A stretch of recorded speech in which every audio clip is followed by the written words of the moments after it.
Everybody, welcome back to the Sports Mixtape Weekly Sports Update. We got a few things we want to talk about here that has gone on in the past week or so in sports. Not a whole lot has gone on in the past week or but so. I think the top headline has to be LeBron James, decision 5.0 or whatever it is at this point. But LeBron James to the Sixers to try and chase a ring before he retires. What are your thoughts on that, Brent?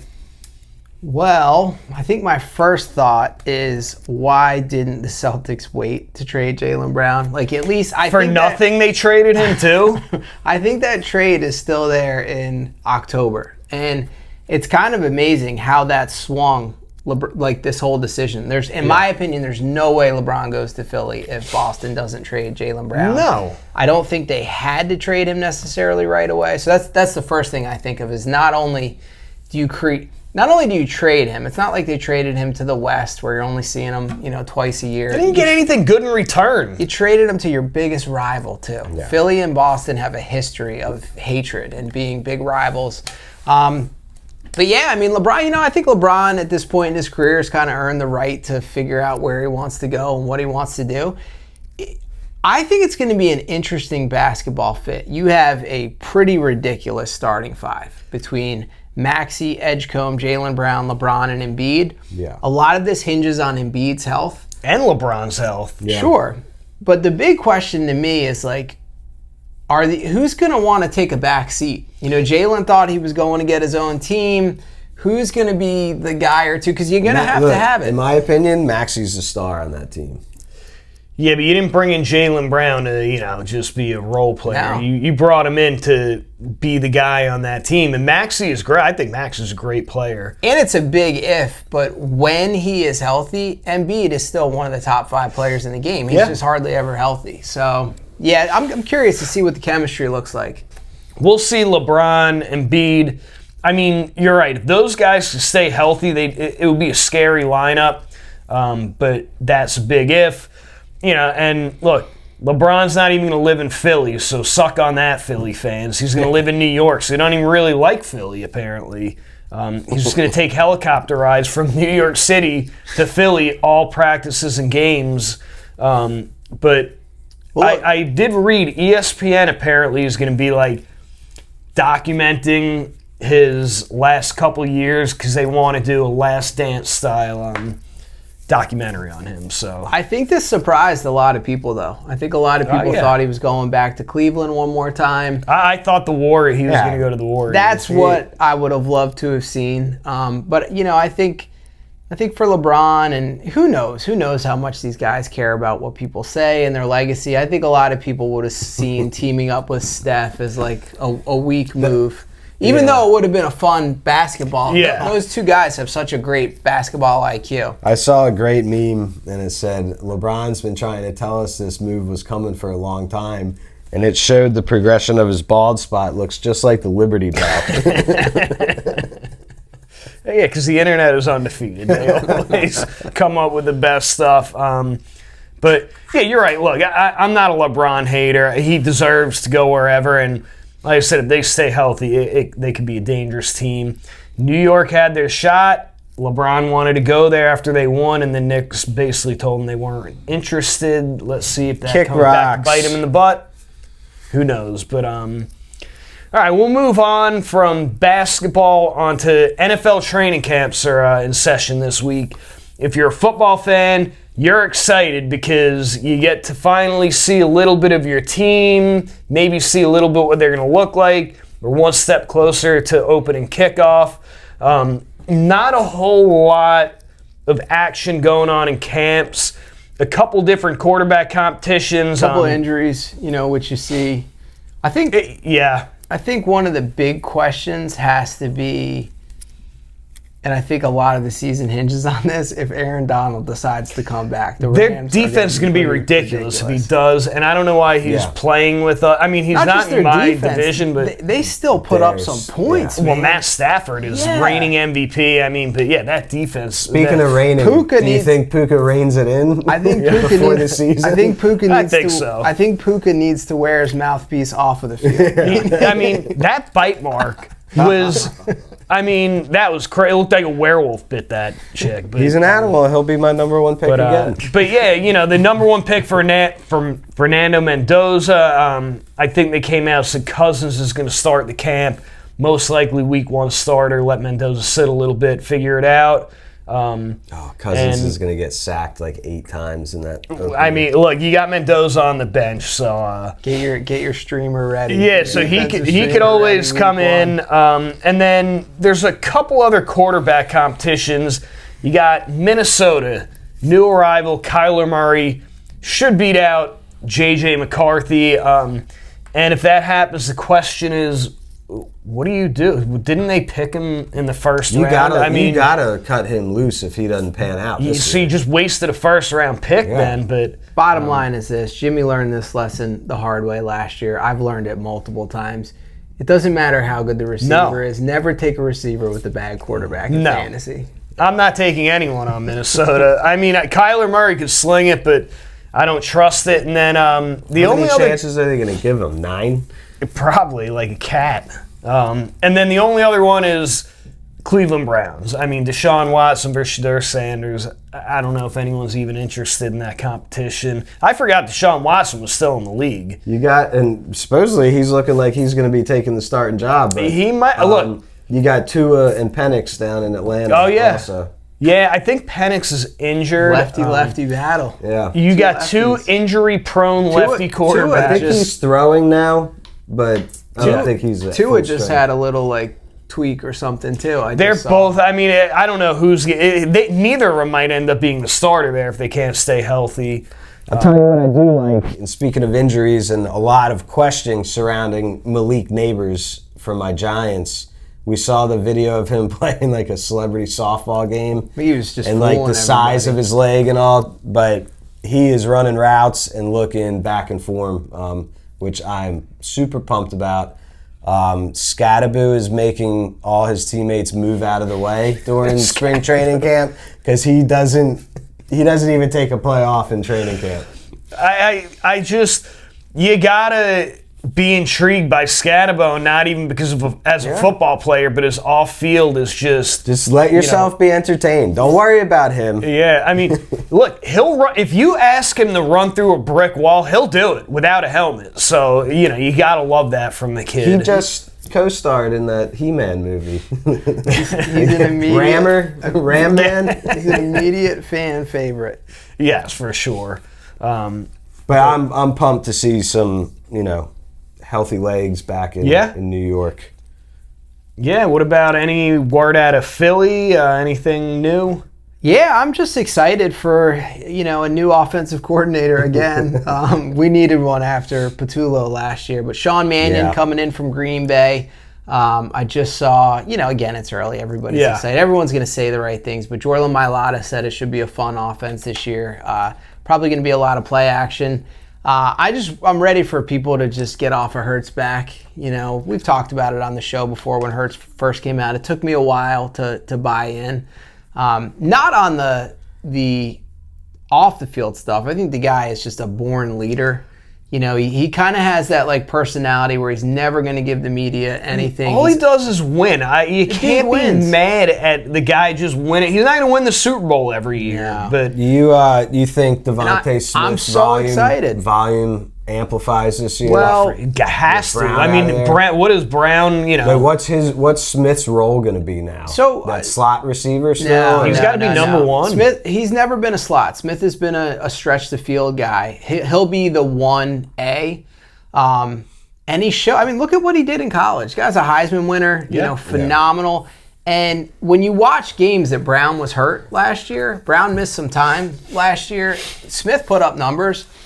I think the young kid out of USC that Philly took in the first round, Lemon, is going to get some play because he is a slot receiver. So even though they let A.J. Brown go knowing they were going to draft this guy, very different type of receiver than Brown. He's a middle-of-the-field guy, phenomenal blocker, and, with some of the play action that I think Philly's going to incorporate, I could see him having a good rookie year. But Philly's got a lot of talent on both sides of the ball. I mean, you guys compete every year. I mean, as a Philly fan, you know you're going to be competing every year. And I think the hard thing has been for Hurts, like such little consistency year to year in play calling. The guy has had so many different almost a different offensive coordinator every year he's been there. And again, he wins. Yeah. He's been to 2 Super Bowls. He's already won one. In the one they lost, he played like the MVP of that game. I mean, he was absolutely phenomenal.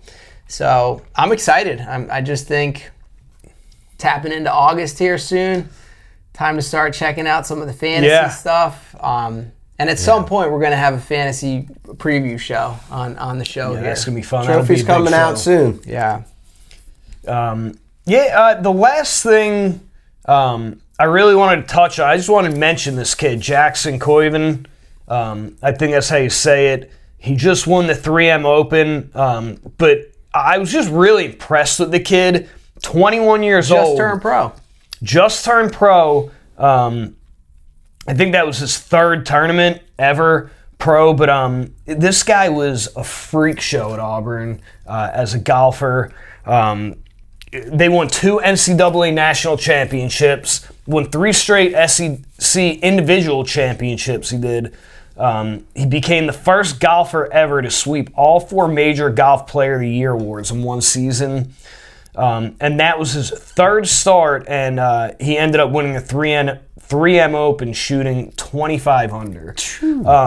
This kid, he's from Cali, but he grew up in Chapel Hill. Yeah. And that's where he kind of got on the junior circuit and just tore it up in the Carolinas and on the junior circuit. But this kid's going to be good. A few weeks ago, ESPN had a really good article about this kid, talking about how he's about to be like an up-and-comer. He's a grinder, his college career.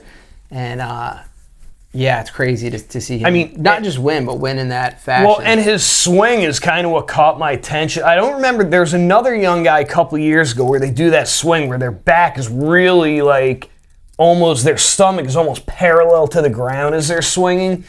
But, he gets so much power into those shots. And I was impressed. I think he shot the final day. He shot a bogey-free 66 to win it, which, I mean, you don't really see that from these young guys. But I think golf is in a good place with all these great young players. I just had this conversation today with somebody about, like, what the Tiger effect had on golf. I think, this is not new. I'm not the first person to think or say this, but I think Tiger had a lot of kids who would have been shortstops, quarterbacks, or shooting guards put a golf club in their hand instead. And also treat it like a sport where they're training year-round and they're lifting weights and they're getting explosive. And, so much good young talent in the game of golf. And also, I think, like, the whole YouTube golfing thing is exploding. You see so many young people on the golf courses because they see this YouTube golf and realize, oh, well, I could go out and have fun and don't have to take it seriously, but they start at a young age and they're just getting good. Yeah.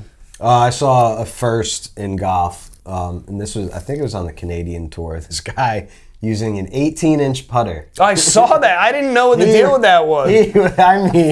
Dude, he was lights out with that thing. Lights out with it. Oh my God. I don't really. I had never seen it. 4-year-olds? And the guy had to have been like 6'3". I think I can't remember. I did see that, and I think they said that his head's like way behind the ball. He wasn't like putting good, so he decided he was using that practicing, and he was crushing it, so he used it on the on a tour. He borrowed his 3-year-old. Yeah, and I mean he was slamming putts home, which pretty impressive. But maybe that's what I need to do. Real quick before we wrap it up, Jimmy, because the Yanks are still in the mix here.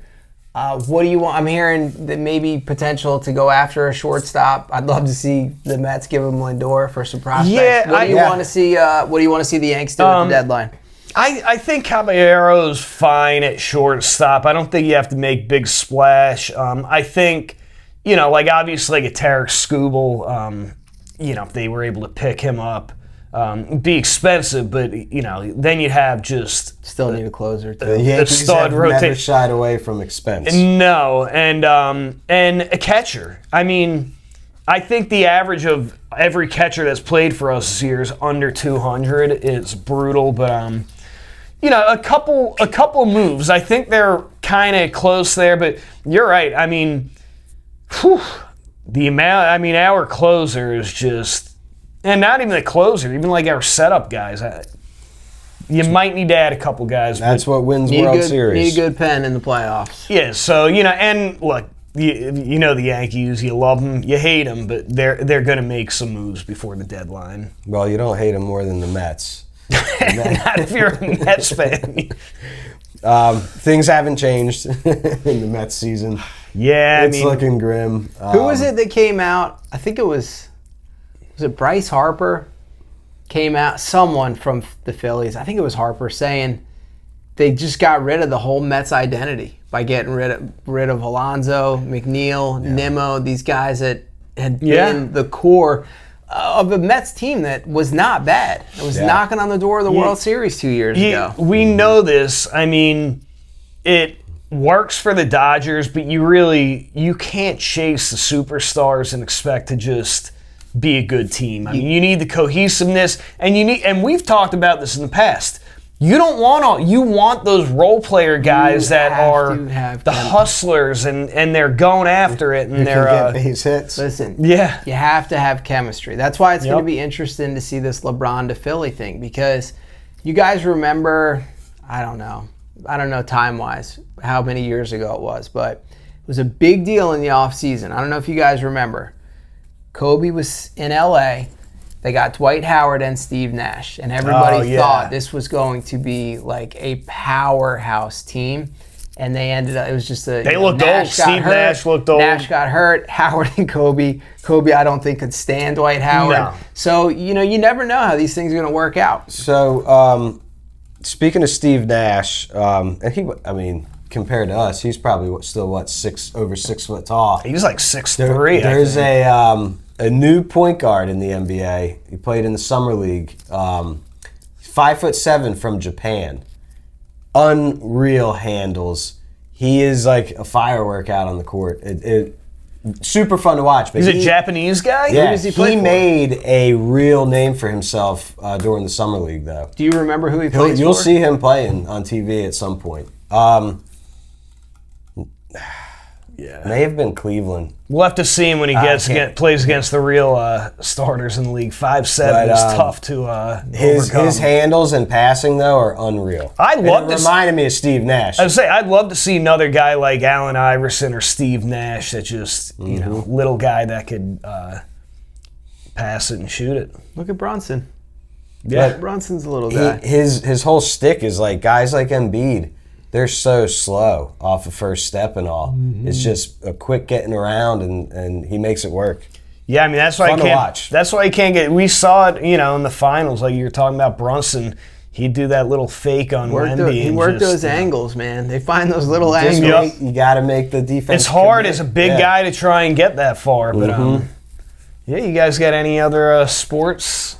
No sports, but we got to mention it because you guys both have finally seen it. The Odyssey. Oh my incredible gosh. flick. Get out there and watch it. Yeah. You got to see the Odyssey if you haven't. I mean, I know everyone and their mother has probably seen it by now, but one of the most incredible movies I've ever seen.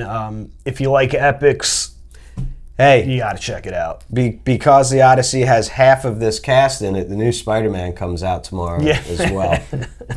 Me and my oldest daughter just watched 12 movies to catch up on Spider-Man. So we're ready to go and watch that one. Yeah, who's it? What's the guy's name? Tom Holland. Tom Holland. He's in everything. The only thing that threw me off on the Odyssey was John Leguizamo still had a Puerto Rican, Brooklyn accent. Dude, I talked about this with my brother because I go, that's John Leguizamo. It was great. And then he was awesome in it. He played a great character, but we're trying to figure out why no one, even John Barenthal, who plays the Punisher, he has that slow kind of Southern accent. no one had a Greek accent, No. and we're like, maybe it's because everyone spoke Greek. You're not going to just have a Greek English accent, because that wouldn't even make sense either. So they might have said, just do whatever. But I thought that was pretty funny that they all just had their regular. But it did not take away from the movie for me. No, I love this. absolutely great flick. But yeah, go and see it, and make sure you like and subscribe to our YouTube channel and our Instagram. The links are in our YouTube. It's in our Instagram. Get ready for the juice next week. Yeah, you gotta tune in for Juice Trivia. It should be fun, and we'll catch you guys next time.